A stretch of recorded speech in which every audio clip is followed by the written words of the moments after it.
Halo, perkenalkan nama saya Suci Fitria Cahyani dengan NIM 10540113119, kelas PGSD 7I. Assalamualaikum warahmatullahi wabarakatuh. Apa kabar adik-adik semuanya?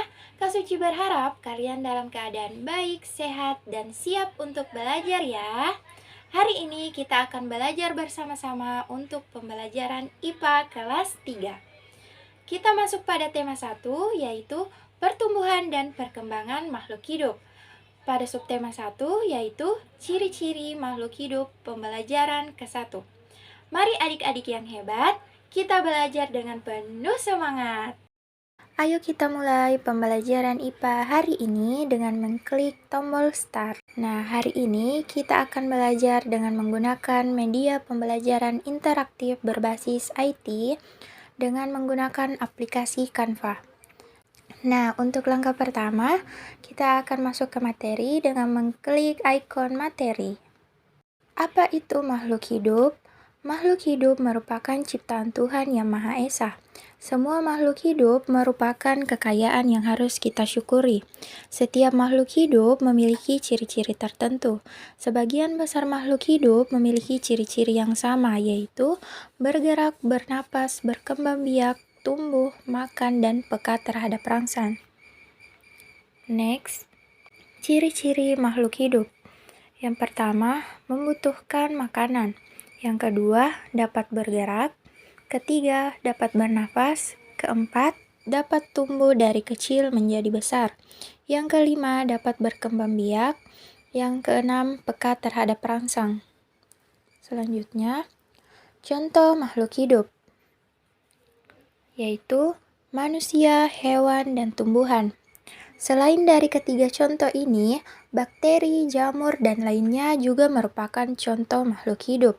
Tiga contoh ini memiliki beberapa ciri yang berbeda. Salah satunya, manusia diberi akal pikiran, sedangkan hewan dan tumbuhan tidak diberikan. Selanjutnya, kriteria klasifikasi tumbuhan. Yang pertama, organ pengembangbiakan dan cara pengembangbiakan. Organ pengembangbiakan apakah dengan spora atau dengan bunga. Sedangkan cara pengembangbiakan apakah dengan aseksual atau seksual. Kemudian yang kedua, habitus atau perwatakan, yaitu apakah hidup di darat atau di air. Dan yang ketiga, bentuk dan ukuran daun. Bentuknya apakah berupa semak, pohon, atau perdu. Sedangkan bentuknya tergantung dari ukuran daun, yaitu kecil atau besar. Selanjutnya, kriteria klasifikasi hewan. Yang pertama, saluran pencernaan. Saluran pencernaan pada makanan pada hewan tingkat tinggi yaitu mulut, saluran pencernaan, dan anus. Pada hewan tingkat rendah, belum memiliki saluran pencernaan makanan yang lengkap. Yang kedua, kerangka. Kerangka di dalam tubuh atau kerangka di luar tubuh hewan.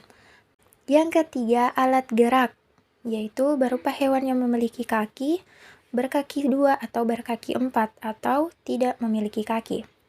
Nah, materi makhluk hidup sudah selesai. Selanjutnya, kita kembali ke menu utama dengan mengklik tombol home. Nah, karena kalian sudah mempelajari materi, maka ayo kita masuk ke soal evaluasi. Hari ini kita akan latihan mandiri dengan 2 pertanyaan. Jawablah pertanyaan di samping dengan tepat. Pertanyaan pertama, sebutkan 5 hal apa saja yang dibutuhkan makhluk hidup.